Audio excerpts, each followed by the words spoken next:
So let's talk about the dark night of the soul, because it's very interesting. And it's sort of, I guess, the second chapter generally of people's awakening journey. Like the first being, of course, the original insight, Satori Kensho, this Vajrayana awakening, as you might know of in the sort of Zen Buddhist tradition, where you're blissing out and on cloud nine for, well, for me, the best part of 2 years. And I didn't feel it was ever going to change. And unfortunately, I was drastically wrong. Because, of course, you are now operating on a totally different level of consciousness to most people who you used to formerly spend your time with. Friend groups fall away, family members become more distant, and really you realize that at that moment you're on your own here. This is solitude becomes the only answer for you. And so it's just such a sort of fall from grace, if you like, from at least the sensation emotionally of just feeling this equanimity, this peacefulness of mind, this floatiness. But of course, invariably what happens is you start going down the rabbit hole. Hang on a minute, how come people aren't talking about this? Like, this is such an incredible insight that I've just experienced. The idea that actually we are the universe experiencing itself, and these are just these transient physiological little systems, and really my being extends far beyond the constraints of this skin. But that is a subject for another day, and really want to steer away from some of these spiritual things to focus on some more secular subjects. Because I think that's probably what people are more interested in.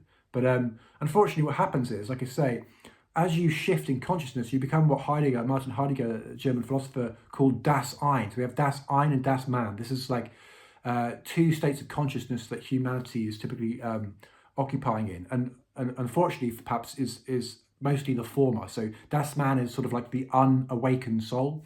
Das Ein, on the other hand, is one who has begun to realize this oneness.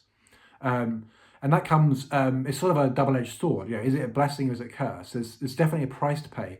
And that is, of course, that you begin to explore, going down the rabbit hole. You begin to learn about the true history of humanity, which we'll be doing videos on in the future. It's not for this video, but you begin to see more clearly the nefarious agendas, how we've been sort of socially engineered to think the way we think, how we're placated through politics and entertainment, mass media, all the rest of it. It's an endless story, narrative that goes back to the dawn of antiquity, but ultimately culminates in what is now unfolding now in Agenda 2030, and really what's taking place, and how a lot of people are perhaps unconsciously falling into some of the agendas that are unfolding rapidly, it seems, in an accelerated fashion. So I've started making these videos because on the one hand, I want to expose and help people to realize some of the agendas that are taking place, but also to create a new system that, like I mentioned in the previous video, essentially makes that system not obsolete, but it makes it less powerful. Okay, we need the options, right? It's just like people are saying with cash. Okay, we need to have the option. We can't have everything being uploaded into the cloud, because that cloud is controlled. So we need to maintain a certain level of autonomy and individualism, but we also have to understand that we are in a collective, and we need to work together to actually create an opportunity and a option from the system, which is an open AI basically prison for us, which sounds very extreme to some people, what you're talking about, but this has been going on for a long time. You could even trace it all the way back much longer before the Treaty of Versailles. But all of these wars that we see unfolding, remember, like the League of Nations was created to sort of like be this diplomatic sort of like centralized force that prevents wars, but seemingly it's having the opposite effect. And why? Because it's by design. This is such an interesting sort of field when you start going down this path. But unfortunately, the price to pay is that your personal life is going to suffer. Like the friendship groups that you had, the friends and family, like the whole sort of job that you had, basically the matrix has been sort of dissipated in your mind. Like you can see through it.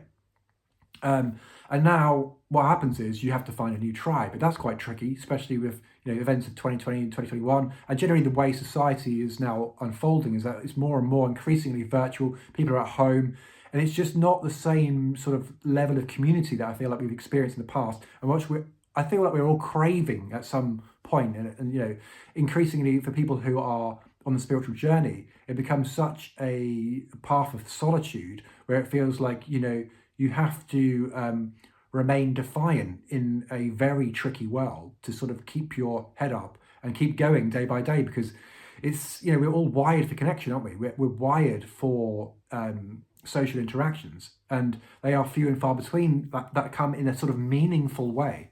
And it's not that I can't participate in various activities and things that I used to enjoy, whether it's like sports or, comedy shows and entertainment or whatever. It's just that you're doing so now with a heightened lens. You now have a deeper need to be fulfilled. And I think that's our mission, is to actually really raise awareness of what's taking place, and do something about it. And really that's what newearth.land is all about, creating a new system that makes the existing system sort of obsolete, in the sense that people will always choose to use and live in a system that's more fulfilling, that offers more abundance. And that is really the key word, because often people get political, but we don't need to get political, because that's always polarizing, it's always divisive. We just need to see that we're in a war against abundance versus scarcity, okay? They're trying to steal all the farmland, they're trying to have a monopoly over produce, over food. And, I'm sure even if air wasn't freely available to us, they would try and commodify that as well. So we need to create a system that manifests true abundance for everyone, and we can only do that when we come together. And you can go on newearth.land to learn more about that. But the dark night of the soul is really the sort of core exploration for this video, because I remember watching a video from someone who did a sort of spiritual talk in London when I lived there a few years ago, talking about it, and I was like, oh, that sounds horrendous. It's like an extended period of depression, and I feel like it's a part of the initiation. It's part of the journey. We have to be refined in the fire, before we sort of perhaps have the success that we all crave. We need to go through we need to go through the mill. We have to go through the works. And I don't know, perhaps you want to sort of share some messages about experiences that you've had along these lines, if you've had a spiritual awakening, if you feel like you've gone through an extended period of darkness, when the lights go out, you feel like there's no sense, there's no meaning, there's no purpose. That there is, but it's just hard to stimulate the motivation again, especially when you're getting censored. Like, that was what was frustrating for me, is I did generate a substantial, community on Instagram. And then I had that all taken away from me because of the subject field at that time, which of course was 2020, 2021. And, these psyops they're everywhere. It's very subtle, but it's very nefarious. It's very sort of covert, and so therefore you can see people falling into these traps. We'll be talking about a lot of these, whether it's smart cities or whether it's this transgender movement and things like Black Lives Matter.